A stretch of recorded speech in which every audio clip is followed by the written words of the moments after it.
3 Nidang Xiaoxuan. File 1. A sala estava silenciosa após o jantar em família, o relógio de parede marcando as 11 da noite em ponto.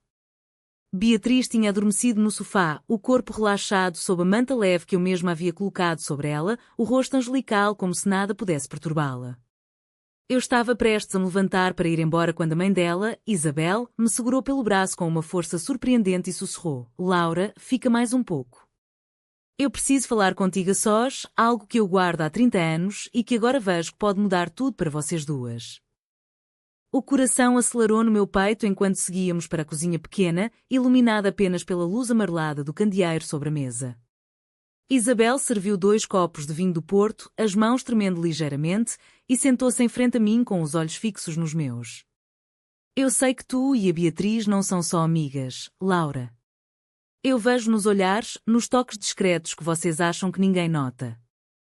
E isso me aterroriza porque eu já vivi exatamente o mesmo.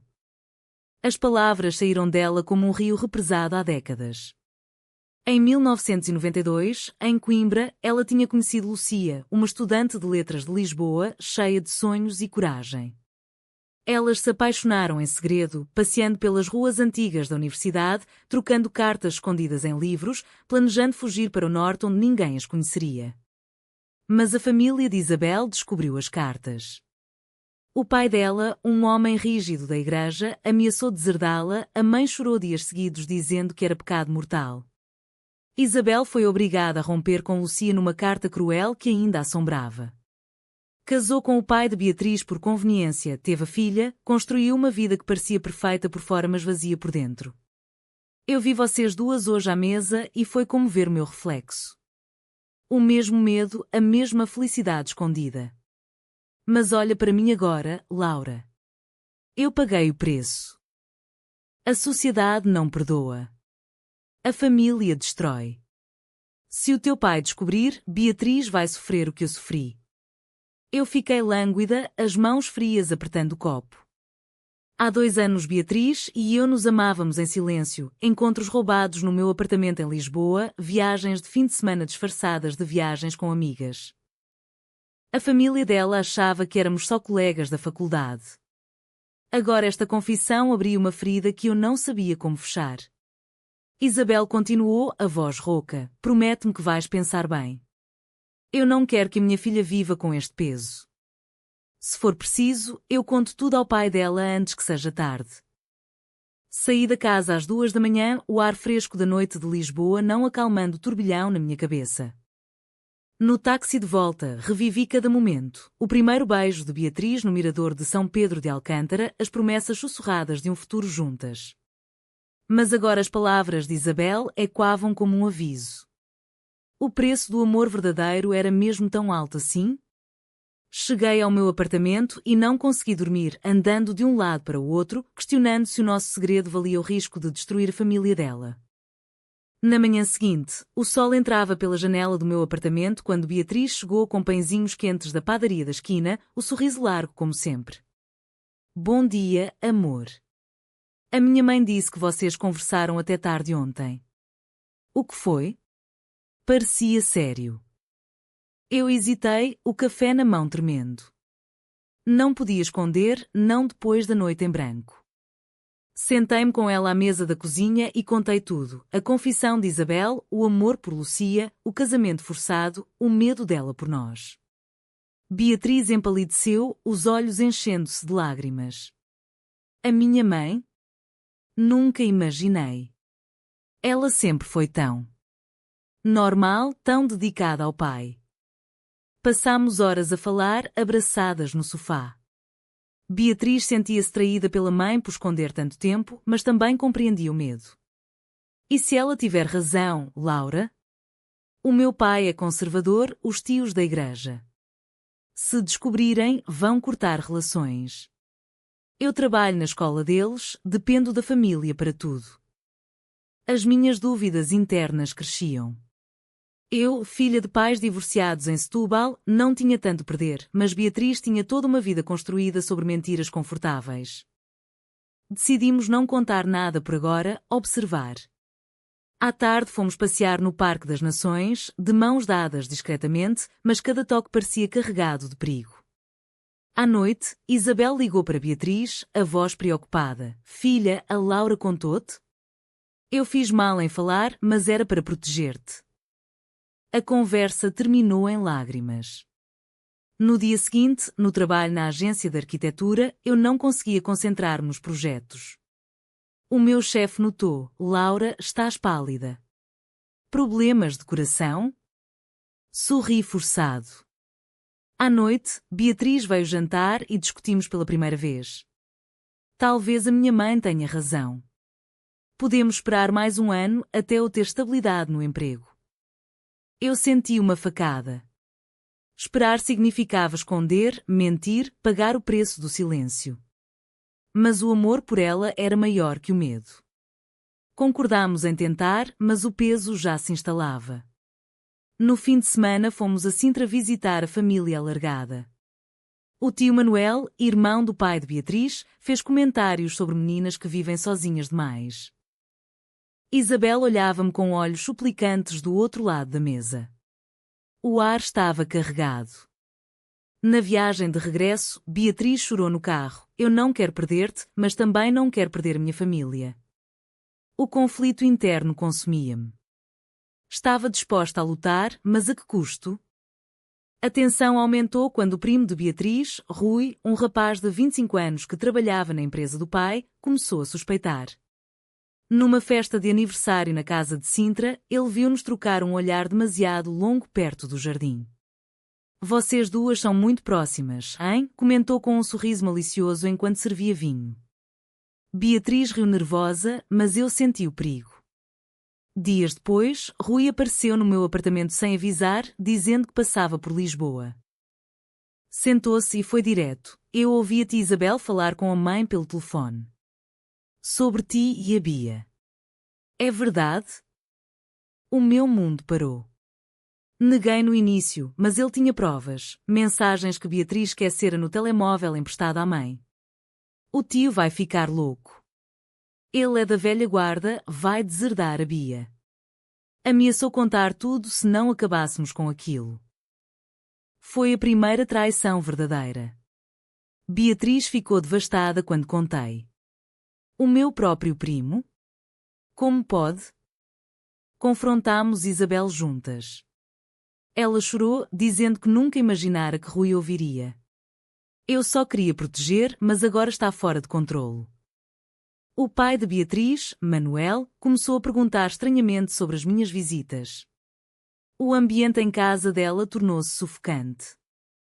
Internamente, eu questionava tudo. Valia a pena este sofrimento? Beatriz propôs uma pausa, mas eu recusei. Se pararmos agora, damos razão a todos eles. Decidimos contar à mãe de Beatriz novamente, pedindo ajuda para manter o segredo. Isabel hesitou, dividida entre o passado e o presente. Eu vivi escondida e arrependo-me todos os dias. Mas se o vosso amor for forte como o meu foi. A conversa terminou em abraços chorosos. Mas Rui não parou. Espalhou rumores na universidade onde Beatriz dava aulas como substituta. Alunos sussurravam, colegas olhavam estranho. Beatriz chegou a casa chorando. Perdi uma aluna hoje porque os pais souberam. O preço começava a ser pago. Eu sentia culpa por a ter encorajado a continuar. Numa noite chuvosa em Lisboa, discutimos alto pela primeira vez. Talvez a tua mãe tivesse razão em casar e calar. As palavras saíram antes que eu pudesse segurar. Beatriz saiu batendo a porta. Fiquei sozinha, o coração em pedaços, questionando se o nosso amor sobreviveria ao peso da verdade. Beatriz voltou no dia seguinte, olhos inchados de chorar. Desculpa, Laura. Eu não quero desistir. Vamos lutar. Abraçámo-nos longamente, decidindo contar tudo a Isabel e pedir apoio para falar com o pai. A mãe ouviu em silêncio na cozinha da casa em Lisboa, as mãos apertando o avental. Eu tentei avisar. O vosso pai é bom homem, mas preso às tradições. Ele vai ver como pecado. Ainda assim, marcou uma conversa familiar para o fim de semana. Mas Rui traiu novamente, contou ao tio Manuel antes. Na sexta-feira à noite, o pai de Beatriz chegou furioso ao meu apartamento, onde estávamos as duas. Isto é verdade? Minha filha com outra mulher? A voz dele ecoou pelas paredes. Beatriz defendeu-nos com lágrimas. Pai, eu amo a Laura. Não é escolha. Manuel olhou para Isabel. Tu sabias? E não me contaste? A mãe baixou a cabeça, o passado a esmagá-la. Eu vivi o mesmo, Manuel. Não queria que ela sofresse como eu. O confronto foi brutal, mas sem gritos excessivos, apenas dor silenciosa. Manuel saiu dizendo que precisava de tempo. No dia seguinte, a família dividiu-se. Alguns tios apoiavam em privado, outros condenavam. O trabalho de Beatriz na escola privada ligada à igreja sofreu pressão, o diretor sugeriu férias. Eu vi a minha namorada definhar, o sorriso desaparecendo. Internamente, eu travava uma guerra. Continuar significava vê-la perder tudo, parar significava perder-nos a nós. Decidimos ir a Porto passar uns dias na casa de uma amiga minha, longe de tudo. Lá, no passeio pelas margens do Douro, Beatriz disse: Eu escolho-te, Laura. Mesmo que custe a família. Mas o preço era visível, chamadas ignoradas do pai, mensagens frias da mãe. Isabel ligou-me em privado, não a deixes destruir-se como eu fiz. Mas se o amor for verdadeiro. As contradições dela refletiam as minhas. No regresso a Lisboa, Rui pediu desculpas, mas o dano estava feito. A comunidade do bairro comentava. Beatriz perdeu uma promoção. Eu questionei o meu egoísmo em insistir. O amor exigia sacrifícios, mas até onde? O clímax aproximava-se na reunião familiar anual em Sintra, na casa grande dos avós. Todos sabiam já, o ar pesado como antes de uma tempestade. Manuel sentou-se à cabeceira, Isabel ao lado com olhos vermelhos. Beatriz segurava a minha mão debaixo da mesa. O tio falou primeiro, isto não é natural. A igreja condena. Beatriz levantou-se, o amor não pede permissão a ninguém. Eu vivi escondida e quase perdi a Laura. Não vou mais. As vozes elevaram-se, lágrimas correram. Isabel confessou em voz alta pela primeira vez, eu amei uma mulher há 30 anos. Fui obrigada a casar e perdi a minha felicidade. Não façam o mesmo com a minha filha. O silêncio que se seguiu foi ensurdecedor. Manuel olhou para a mulher como se a visse pela primeira vez. Tu? A traição familiar atingiu o pico quando Rui tentou defender o pai, mas acabou exposto pelas próprias mentiras. Eu vi-o despertar em Beatriz, ela escolheu falar, arriscar tudo. Mas o custo foi alto, o avô sofreu um mal-estar, a tia cortou relações. Saímos da casa de mãos dadas, o sol poente pintando as colinas.